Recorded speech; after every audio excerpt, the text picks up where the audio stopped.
রাষ্ট্র কাঠামো সংস্কারের রাজনৈতিক দলগুলোর সাথে ধারাবাহিকভাবে বৈঠক করছে জাতীয় ঐকমত্য কমিশন। সোমবার দ্বিতীয় ধাপের ১৬তম দিনের আলোচনার শুরুতে কমিশনের সহসভাপতি অধ্যাপক আলী রিয়াজ বলেন, কমিশনের দেয়া বিভিন্ন প্রস্তাবে দীর্ঘ সময় আলোচনা করে বেশ কিছু বিষয়ে ঐকমত্য হয়েছে। আলোচনায় বাকি থাকা বিষয়ে দ্রুততার সাথে সিদ্ধান্ত নিতে হবে।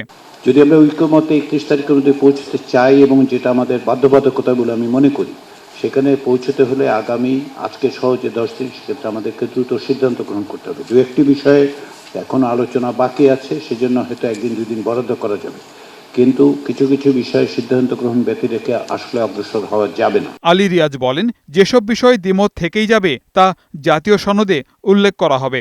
আমরা যেহেতু প্রথম থেকেই নোট অফ ডিসেন্টের ব্যবস্থা রেখেছি, কেউ কেউ যদি দ্বিমত পোষণ করেন তাহলে সেই দ্বিমতটা আপনারা পোষণ করতে পারেন, সেটা জাতীয় সনদে উল্লেখিত হবে যে এই বিষয়ে আপনাদের দ্বিমত আছে, এবং সেই ক্ষেত্রে দ্বিমতের কারণগুলো ইতিমধ্যে আপনারা ব্যাখ্যা করেছেন।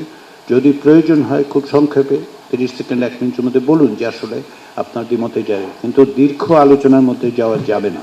বহু ত্যাগ তিতিক্ষার পর নতুন বাংলাদেশের পথরেখা নিরূপণে যে সম্ভাবনার সৃষ্টি হয়েছে তা থেকে পেছনে ফেরার সুযোগ নেই বলেও মন্তব্য করেন অধ্যাপক আলী রিয়াজ। মুক্তিযুদ্ধ, 53 বছরের সংগ্রাম এবং গত বছরের যে অভাবনীয় অভূতপূর্ব গণঅভ্যুত্থান এবং রক্তপাত এবং প্রাণনাশ, সেগুলো আপনারা মনে রাখুন, আমরা মনে রাখি। সেই বিবেচনাগুলোকে সামনে রেখে আমাদেরকে অগ্রসর হতে হবে। সেখান থেকে পিছাবার কোনো উপায় নেই, সেগুলোকে পাশ কাটিয়ে যাবার কোনো উপায় নেই।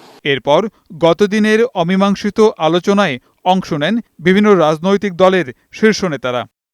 গোলাম মোর্শেদ, বৈশাখী সংবাদ, ঢাকা।